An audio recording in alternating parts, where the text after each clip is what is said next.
All right, welcome to middle adulthood, which is officially my developmental stage, so I'm always glad to be here. And it's interesting now that middle adulthood goes until 60. Sometimes other times textbooks say up until 65. And a couple of decades ago, we wouldn't have even considered 60 to be midlife still. So that gives us a sense that as we're living longer, we're kind of pushing these stages outward.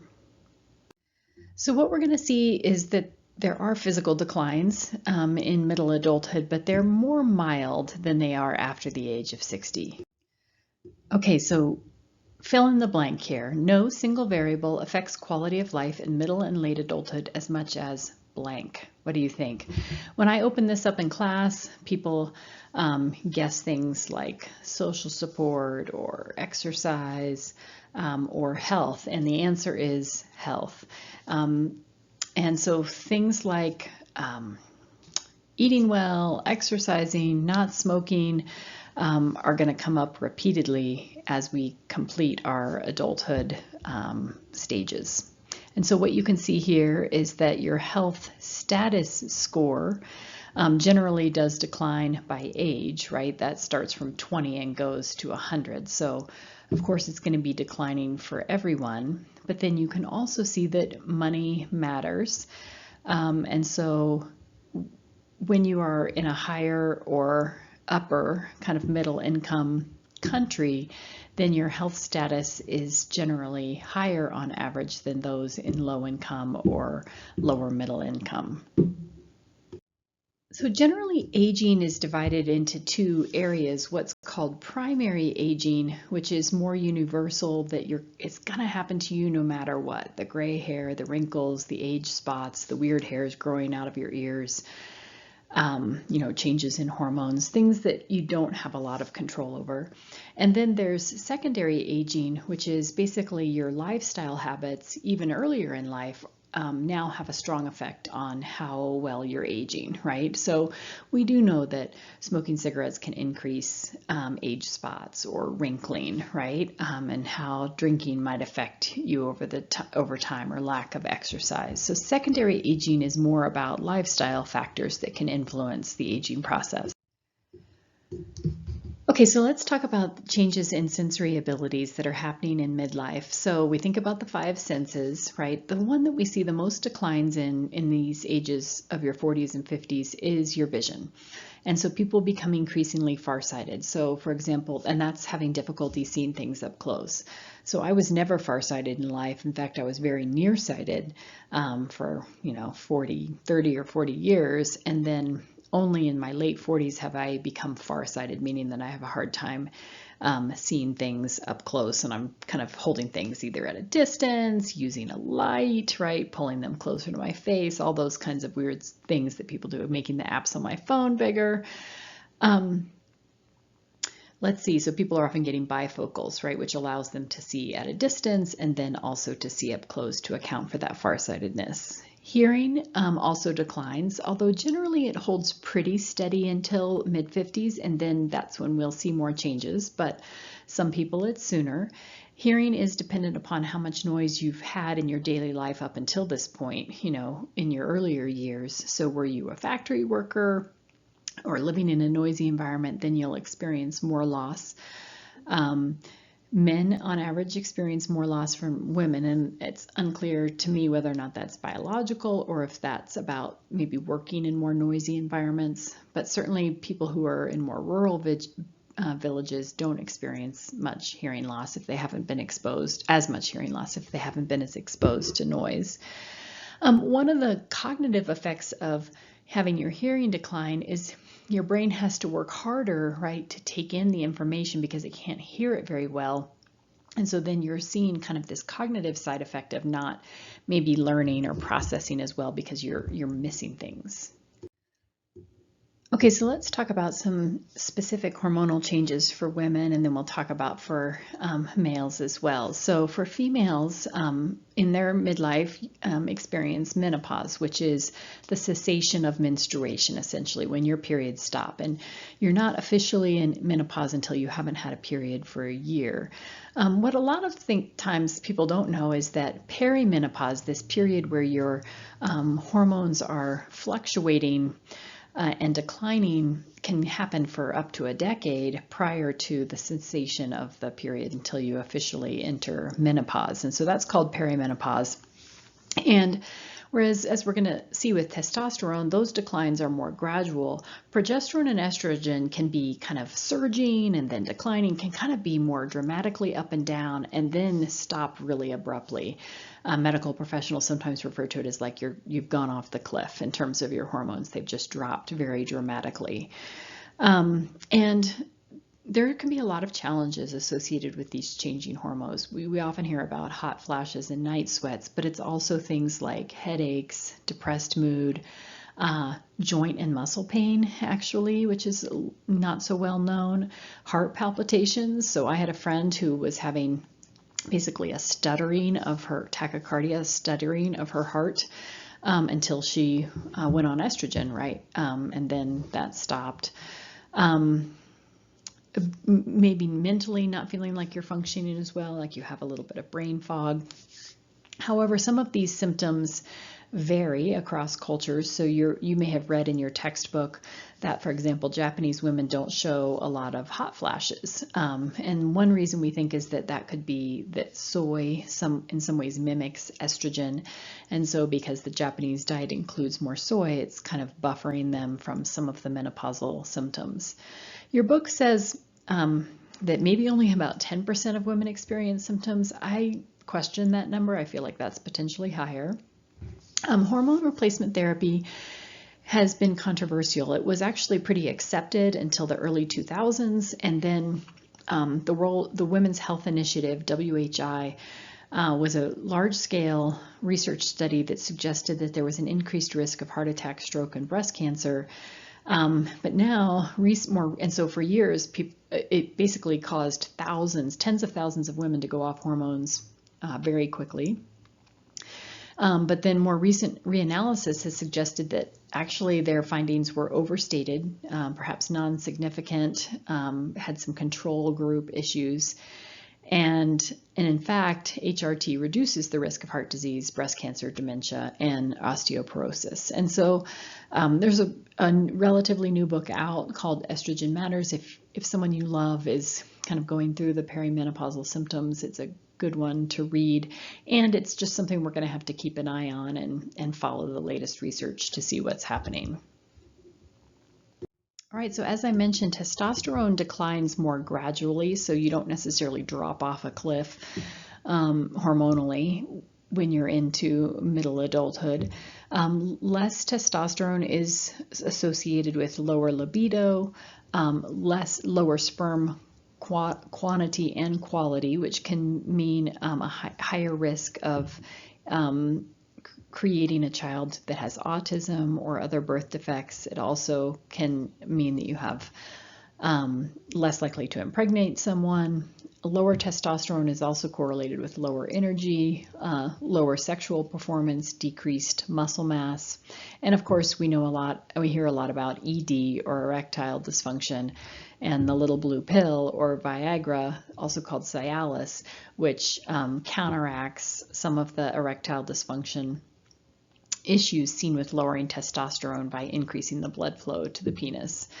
Some other things that can happen at this age is that prostate becomes enlarged. About half of men start to show an enlarged prostate by age 50. This means that you have to urinate more frequently, and you also have slower urination. So it just takes a lot longer because the prostate is basically enlarged and pushing against the urethra. And so this means, as I've heard from some men, is that your sleep can be disrupted because you have to get up more in the night to go pee. It takes you longer to pee every time that you're up. That means that you're more likely to wake up more. So some side effects there. Okay, so we can see increasing health problems in middle adulthood. So first we can see sleep problems. And so people are struggling to sleep as well through the night, more kind of waking up in the night or not being able to sleep in. And sleep problems are correlated with other issues, like, put you at more risk for dementia, for example, and poor cognitive functioning, more mood issues, right? So if you know someone who's struggling with sleep at any age, an excellent book I would recommend is Matthew Walker's Why We Sleep. He's a neuroscientist who's been conducting sleep research for his whole career and does an excellent job kind of summarizing the research on sleep and proposing some solutions, like watching your caffeine, watching your alcohol, not eating too late, watching your screen time use in the evening, the timing of sunlight during the day. So he's got a lot of useful strategies. Osteoporosis, which is the thinning and brittling of bones, is also a health issue. This happens more for women than men, and estrogen loss increases the risk for women. However, about 80% of people who have osteoporosis are women, so then 20% of men. So it's not something that's talked about so much in terms of for men. So being on hormone replacement therapy can help offset and decrease your risk of osteoporosis, and also regular weight-bearing exercise helps provide just enough kind of stress on the bones that they kind of build themselves stronger. So that's why you'll hear older women in particular talking about, I can't just be walking, I have to be going to the gym and doing some weights. Okay, so cancer and heart disease are the leading causes of death worldwide, and they often are kind of flip-flopping. Sometimes heart disease is number one, sometimes cancer is number one. Right now, cancer is number one. Prostate and breast cancer are the most common, but lung cancer is the one that's most likely to kill you. Obviously, we're getting better at treating cancer so that people are more likely to survive, especially if they have access to that treatment in developed countries. Cardiovascular disease can really vary by country. It's higher in countries like Denmark and Russia that have maybe a higher fat diet, more smoking, more stress, more alcohol, and lower in countries like Japan that eat more kind of plant-based diets. Okay, so this graph shows mortality or death rates in the United States among those ages 50 to 54. And so some research is suggesting that midlife, middle-aged, basically 50 to 54 aged white Americans with less education, especially those in a more rural setting, are experiencing the highest mortality rates. And perhaps this is due to rising rates of alcoholism, drug overdoses, and suicides. So when we look at mortality rates just overall in the United States, the common pattern we would see is that there's the highest rates for African Americans, Caucasian, non-Hispanic Americans are in the middle, and then Hispanic Americans are lowest typically in terms of mortality rates across the ages. But we can see here that if we take into account the specific ages in the early 50s, and we also take into account education levels, that we can see a slightly different pattern.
So a 2018 meta-analysis of 6 national surveys of alcohol prevalence over the past year shows us that although use is the highest for those ages 18 to 29, both regular use and binge use, and we also know it doesn't show that here, that it's higher for males rather than females, use and binge use are rising more steeply for middle-aged and older adults, as you can see from the graph. And in addition, there's been increased emergency department visits during this time period, the majority of which are for people ages 45 and up. More recent data from the CDC reviews alcohol-related deaths from 2016 to 2021, so basically pre-COVID through COVID.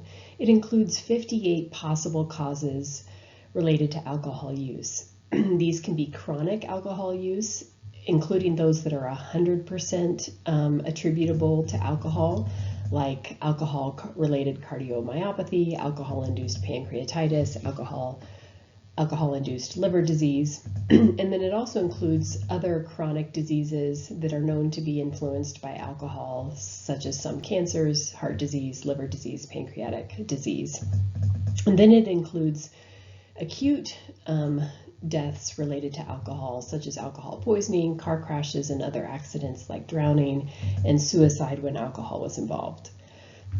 So what you can see here is that we saw a dramatic jump in alcohol-related deaths from 2019 to 2020 and 21, so during COVID-19.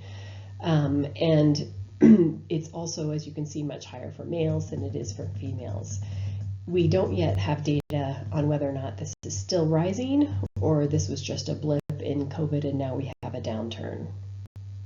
Okay, so let's talk about exercise again. Are you tired of hearing about it yet?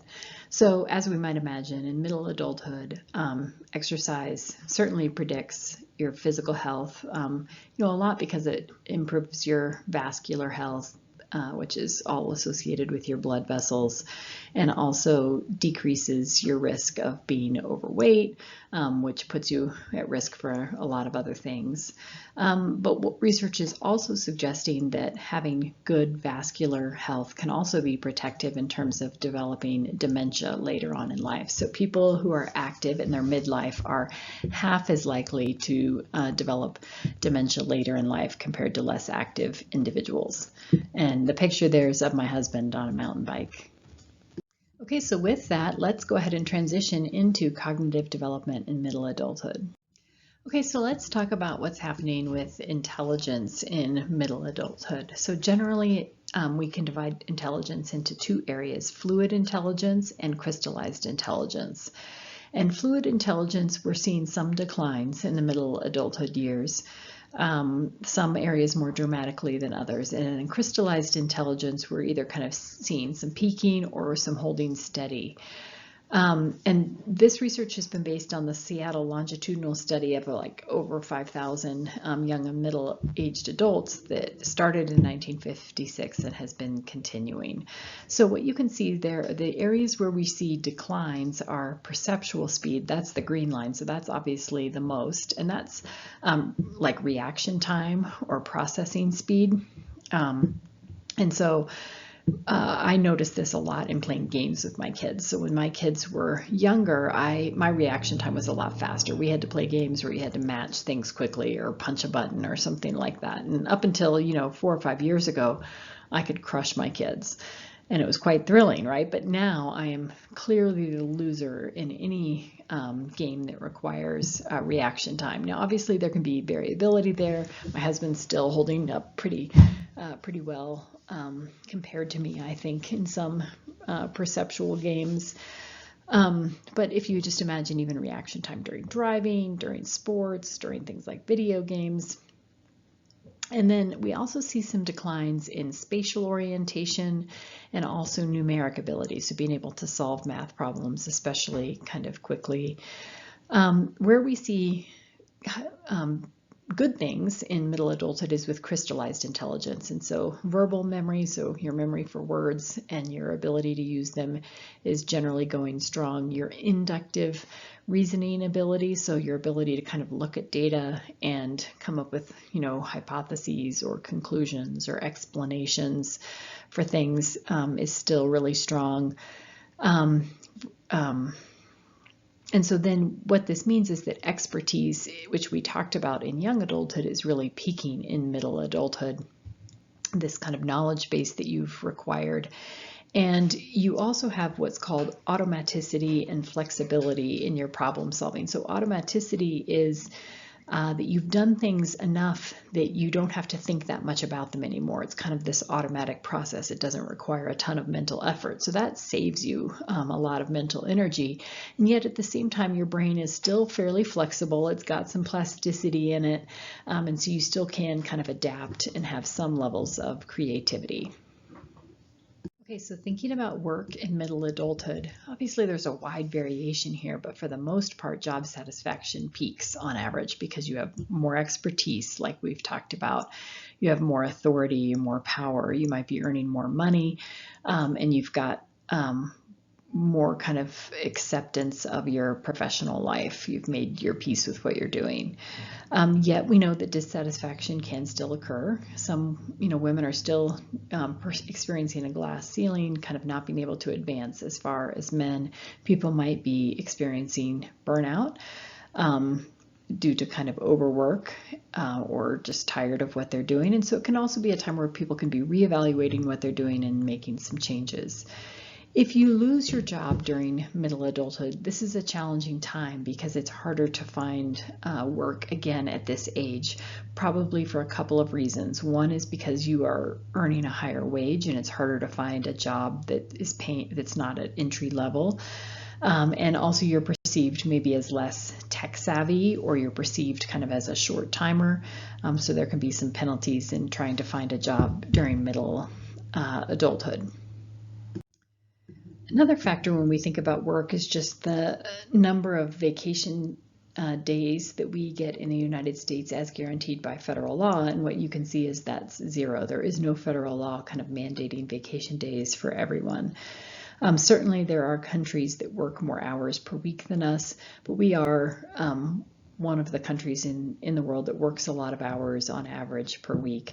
And then you can see not necessarily as much vacation time. Now, of course, having vacation time is basically, and this idea that you would only work 40 hours, all those are just modern ideas. It used to be that people just worked from dawn to dusk and they only took time off for festivals. They didn't take time off for just vacation.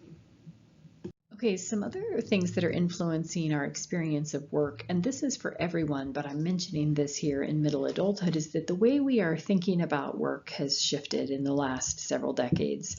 So we've been moving away from what's called organizational careers, where you get a job at an organization in your 20s and you stay there for your whole life, and they're loyal to you and you're loyal to them. As we know now, there's a lot more change. It's called the protean, which means shifting career. And so that means that people are less loyal to their companies and companies are less loyal to their people, right? There's more change and there's a higher risk of layoff. In addition, how people are thinking about their work has shifted, at least for some people. People who have the economic ability to do so are more likely to be thinking about their work as an opportunity for self-fulfillment and less about survival. So it used to be that for more people, work was just about putting food on the table and creating a better life for your children, and it certainly still is for many people. But once people have more education and more money, they begin thinking about work as not just about survival, but also about personal fulfillment.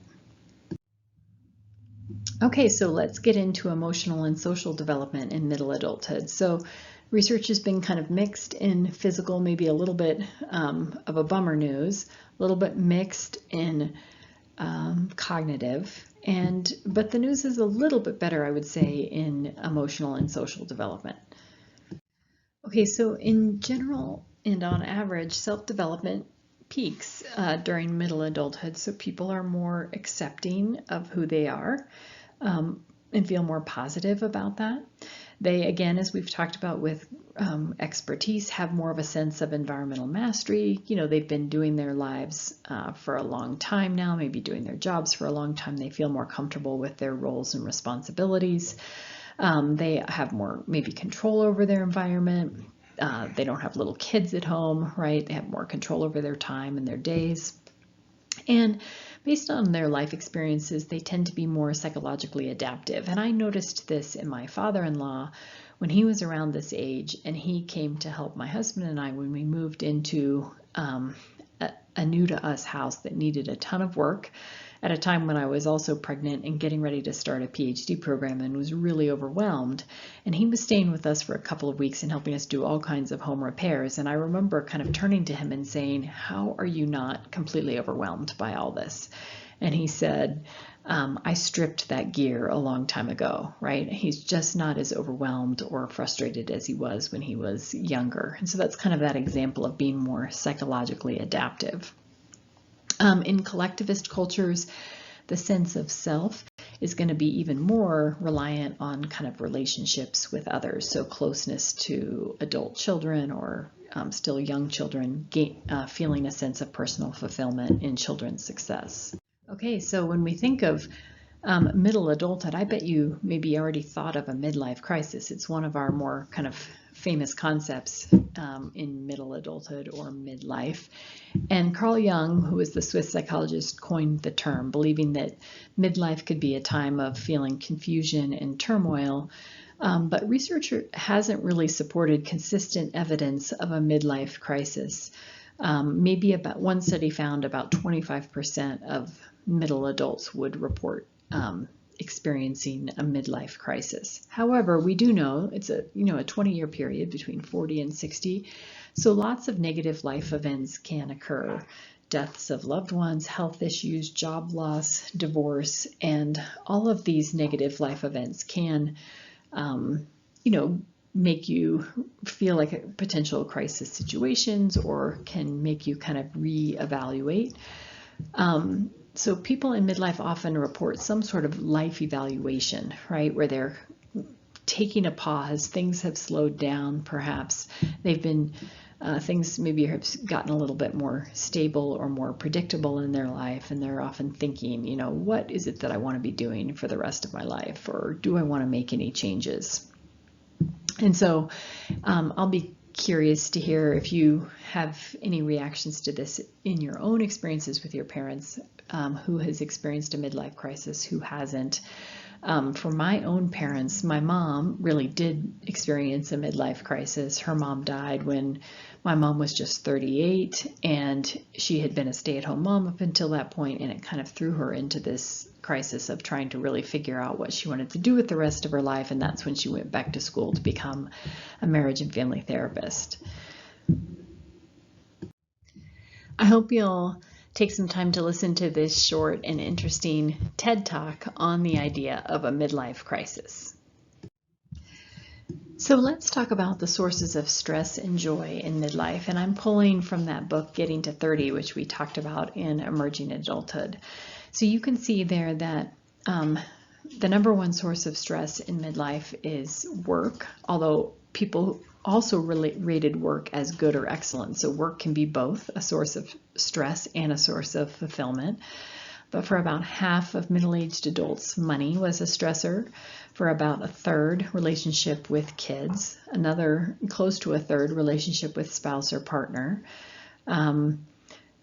About a similar amount caring for elderly parents, and we're going to be getting into the sandwich generation experience, and then others reporting just relationships with other family members, and about a quarter saying physical health issues. And yet we can see a lot of the things that were sources of stress are also a big source of joy. Things aren't usually just one or the other. So 90% of midlife adults who had, or said that relationships with kids were their number one source of joy, followed closely by relationship with their spouse or partner, traveling, or holidays, hobbies or non-work interests like friends, social life, exercise, church. Work, still a source of joy and a little bit more of a source of joy than stress. relationships with other family members, also a source of joy, and of course pets. And I hear from my students who FaceTime their parents that the pets are often on the screen too. Okay, so returning to Erikson again and looking at what's happening in middle adulthood, we've got this psychosocial stage of generativity versus stagnation. And generativity is basically taking care of others, especially those who might be younger than you. So if you think of the movie with Sandra Bullock called The Blind Side, that would be a great example where she was mentoring a young man of generativity.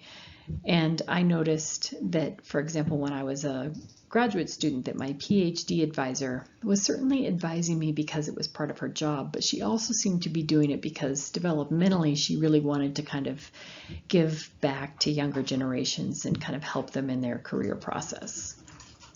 So different ways that people in midlife can express generativity or achieve generativity might be through grandparenting, might be through parenting, might be mentoring, whether that's in a volunteer setting or a professional setting, or looking for leadership opportunities, whether that's at work or church or in the community. This graph just shows identity certainty and generativity in the 30s, 40s, and 50s. And this was specifically for women. And so what you can see is that both of those things are rising as we move into the midlife years. So let's talk more about women and men in the midlife and how their experience might be similar or different. So this is a time when women can have increased power and freedom. So this can be within their household. So when we think about intergenerational households around the world where you might live with your parents and your children, basically in middle adulthood, women might have the most powerful role in that household. So the younger women might have to listen to them and the older women might have given up their power. This is also a time where we see people, both men and women, gaining more political or workplace power. And so we're seeing kind of women around the world taking on leadership roles politically or in workplace settings. Cultures vary in how much they kind of allow women to achieve status and authority. One thing that's different for women as compared to men is they'll experience more attention to and demeaning of their physical appearance in midlife. Certainly we can do that for men too, but we hold women throughout their lives to higher standards for appearance, and so we're more critical, of what they look like in middle adulthood. So in our class, we watched the film Tough Guys, and if you've seen that, you know that there's pretty strict gendered roles for men around masculinity. We can see some relaxing of these in midlife. So men might start to feel kind of more flexible about their gendered roles. So men who, for example, weren't expressing a lot of affection or a lot of emotion earlier in life might start doing that. And so certainly around this time, my grandfather, so when I was born, my grandfather was just around early 50s, and around that time he started saying "I love you" to his 4 sons and hugging them instead of shaking their hand, and eventually kind of letting them see him cry. So we might see a relaxing of that.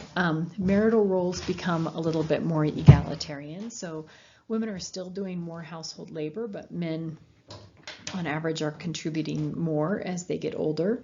Maybe with less presence of kids, things become a little bit more even.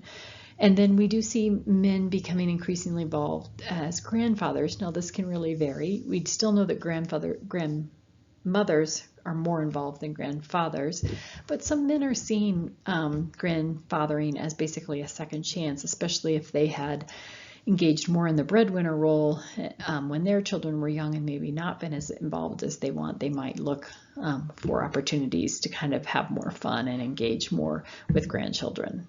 Okay, so the relationship with adult children during midlife can really vary. So in some cultures, the expectation is that you're living with your adult children, whether that's like your son and his wife, or you're living with single adult children. We've talked about that in Southern Europe and Japan. Unmarried adult children tend to live at home. And then also it can be kind of more of this revolving door situation where sometimes you're an empty nester and sometimes your adult children are boomeranging back home.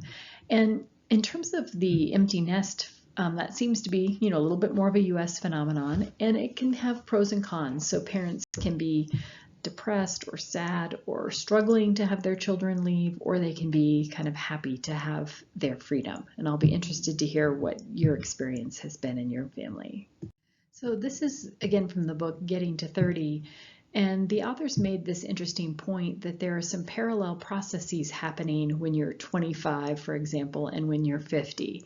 And so when you're 25 and when you're 50, you're both experiencing a major transition. So for many 25-year-olds, you're out of childhood, maybe college, and trying to figure out what to do next. And if you're in your 50s, you might be starting to experience the end of kind of daily child rearing and all the structure that provides. So both ages moving from a lot of real structure, either associated with college or, attending kids' functions, to more kind of flexibility and limbo and things being in flux. And so with that, people are figuring out what to do. And so if you're in your mid-20s, you might be thinking about what you want to do career-wise or work-wise, where you want to live, social life and romantic relationships. And when you're in your 50s, you might be reassessing all that. What do I want to do for my work?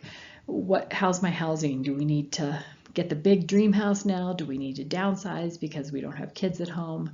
Maybe reassessing social relationships and trying to figure out if we still want to be in this relationship. And both ages also characterized by financial decisions, associated with housing, college debt, what kind of car to buy, when you're in your mid-20s, and how much credit card debt is appropriate. And similarly, in your 50s, thinking about retirement, your kids' college debt, maybe how much money to give to adult children and aging parents, and again, how much credit card debt is appropriate. So when we think about people in midlife and their relationships with their own parents who are now in late adulthood, again, there's a lot of variation there. So in some cultures, you're living with your parents. And in other cultures, like the United States, you're less likely to be living with your parents. And maybe they're living independently or in assisted living. And we'll talk more about that in our next chapter. At this age, relationships can be more mutually supportive, where you're helping your parents out and they're helping you out. As their health declines, or if their health has declined, then it becomes more one way, where you're helping them and they're not helping you so much. So let's talk more about the sandwich generation, which is sometimes called the midlife squeeze, and those who are being squeezed are the sandwich generation. This can provide or can lead to a sense of caregiver burden, so feeling stressed about the caregiving that you have to provide, even if it's something that you know is coming, right? And so this is about having to care for your younger generation, whether that's kids or little kids or emerging adults, and also caring for your own, adult parents or parent-in-laws. We still are seeing that women are kind of bearing the majority of that caregiving responsibility for both younger and older generations, although this can vary. And this also can be a time where there can be more sibling conflict, because you're having a hard time trying to figure out whose responsibility is it, and maybe you've got one sibling living nearby and other siblings, living far away, and so some people can be doing more and feeling resentful. So there can be kind of challenges in navigating that. Okay, so why are we seeing an increase in this sandwich generation experience?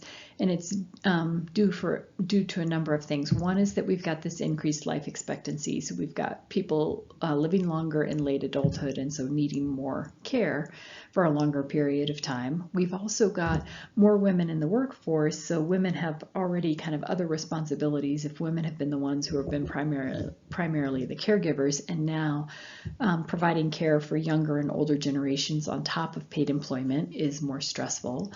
And then we have the boomerang generation, where emerging adults are returning home, delaying their own, for example, marriage, having kids, or kind of adult roles. And so there might be more care given to a younger generation for longer than in the past, and particularly may be associated with kind of financial pressure.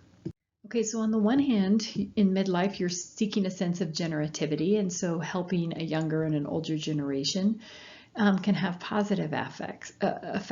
And then you also feel maybe good about the care that you're receiving, maybe particularly with your parents, if you're providing the care versus, having them be in an assisted living facility. Perhaps you feel good about that.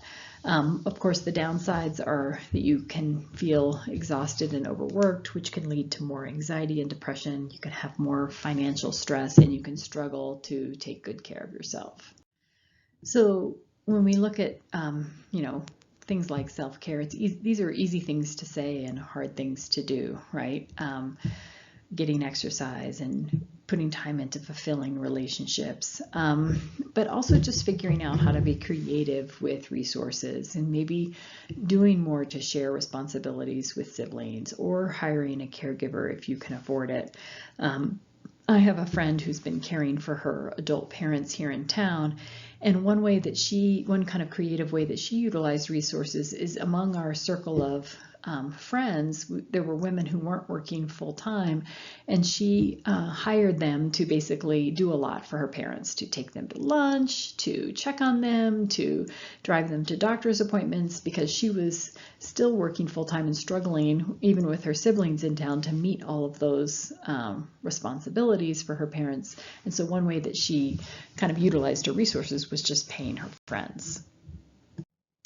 Okay, so grandparenting during midlife can really vary, and it depends a lot upon how close you are to your grandkids, what your relationships are with your sons and daughters-in-law, and your gender. So if you are in closer proximity, then you might be more involved in caring for your grandkids in terms of their daily lives. We do know that there are often grandparents who are raising grandchildren, and this may be because of their kids often have struggled with substance abuse or might be incarcerated. And so that falls to grandparents. And so grandparenting is often obviously really different if it's a duty and you're kind of the primary parent versus a choice. Generally, it's less stressful and more enjoyable when it's more of a choice. Adult children or sons and daughters-in-law act as kind of gatekeepers to grandchildren. So the more positive relationship you have, especially with daughters or daughters-in-law, the more likely you are to have access to grandkids. And sometimes just the presence of a grandchild can help kind of heal conflict between parents and grandparents so that grandparents can get access to grandchildren. And then, of course, gender, as we've talked about, grandmothers tend to be more involved, especially with younger children, than grandfathers. So this is the famous U-shaped curve of marital satisfaction, if you've ever heard of that, that basically marital satisfaction starts declining as soon as you get married.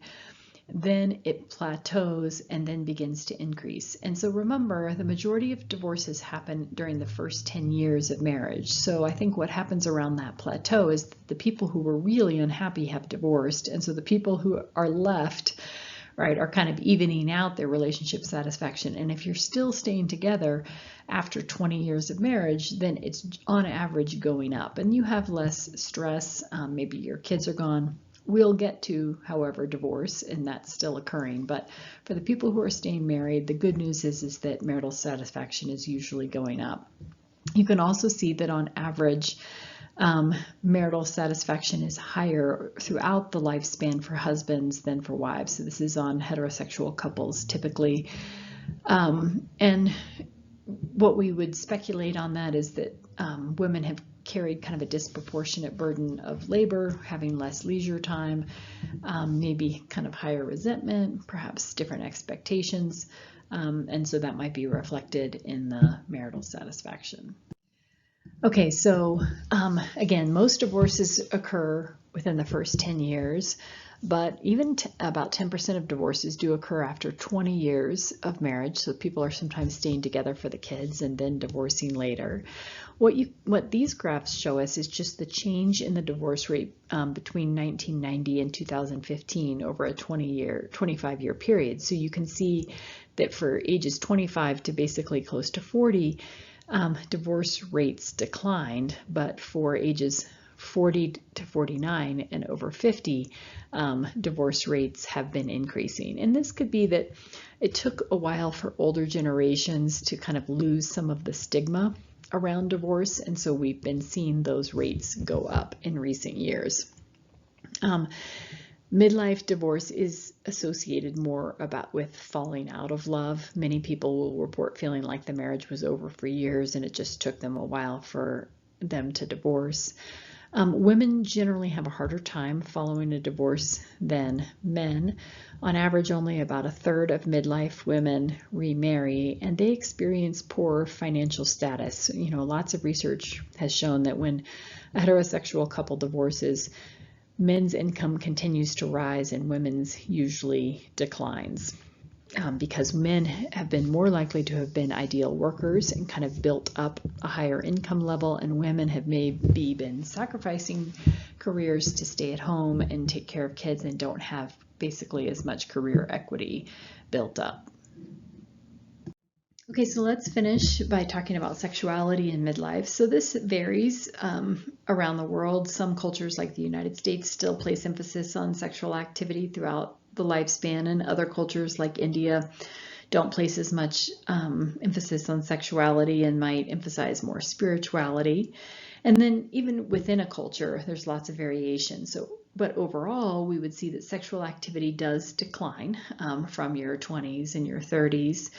And people report lower sexual satisfaction in midlife and late adulthood. But what they will also say is sexuality is less important. So whereas there used to be a stronger correlation between sexual satisfaction and maybe relationship satisfaction or life satisfaction, that's a weaker correlation now, so it's not as powerful. And then of course hormonal changes, like we've talked about with declining estrogens and declining testosterone, can mean that there needs to be some assistance. So women will experience decreased vaginal lubrication, and so may need help there for sex to be more comfortable. And men, as we've talked about, might experience more erectile dysfunction, and by the age of 60, at least half of American men will be experiencing some erectile dysfunction at least some of the time.